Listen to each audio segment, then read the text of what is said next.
నిన్నటిదాకా కనిపించకుండా పోయిన వర్షాలు నిన్న రాత్రి నుంచి భారీగా కురుతుండడంతో మొత్తంగా మనకు ఒక ఆనందకరమైన వాతావరణం కనిపిస్తుంది. ముఖ్యంగా పొలాల్లో పెద్ద ఎత్తున రైతులంతా కూడా ఒక సంబరాన్ని చేసుకుంటున్న దృశ్యాలు మనకు కనిపిస్తున్నాయి. ఎందుకంటే అసలు ఈసారి ఎల్నినో ఎఫెక్ట్స్ అని పంటలకు పెద్ద ప్రమాదం అని చెప్పేసి వాతావరణ శాఖ హెచ్చరికలు జారీ చేసిన నేపథ్యంలో ఈ వర్షం కొంత ఉపయోగపడుతుందని చెప్పేసి రైతాంగం భావిస్తారు. అయితే అదే సమయంలో మనకు ఉమ్మడి కరీంనగర్ జిల్లా వ్యాప్తంగా కూడా ఆందోళన కూడా కనిపిస్తుంది. ఎందుకంటే పూర్తిగా ఈ ఆందోళనకరమైన దృశ్యాలు మనకు జగిత్యాలతో పాటుగా పెద్దపల్లి జిల్లాలో కనిపిస్తున్నాయి. జగిత్యాల జిల్లాలో జగిత్యాల ధర్మపురి మధ్యలో అనంతరం బాగుతో పాటుగా నేరేళ్ల వద్ద ఆక్సాయిపల్లె బాగు పొంగిపోలడంతో మొత్తంగా జగిత్యాల ధర్మపురి మంచిర్యాల నేషనల్ హైవే అనేది పూర్తిగా రాకపోకలు స్తంభించిపోయాయి. అక్కడ పూర్తిగా పోలీసులు బారికేడ్లు ఏర్పాటు చేసి ఎవరిని రాకుండా అడ్డుకుంటున్నారు. ఇంకొక వైపు మనకు పెద్దపల్లి జిల్లాలో కూడా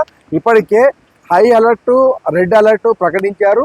ముఖ్యంగా కలెక్టర్ కోయా శ్రీహర్ష దీనిపైన సీరియస్గా దృష్టి సారించారు. ముఖ్యంగా రామగుండంలో లోతట్టు ప్రాంతాలన్నీ కూడా జలమయం కావడంతో అక్కడ అధికారులు, మేయరు పూర్తిగా ప్రతి ఇంటికి తిరుగుతూ వాళ్ళని అప్రమత్తం చేసే పనిలో పడ్డారు. అయితే ఈ వర్షాలు కొంతవరకు ఆనందాన్ని, ఇంకొక వైపు ఆందోళన కూడా రేకెత్తిస్తున్నాయి. మరొక వైపు ప్రాజెక్టులలో కూడా మనకు కొంత కళ కనిపిస్తుంది.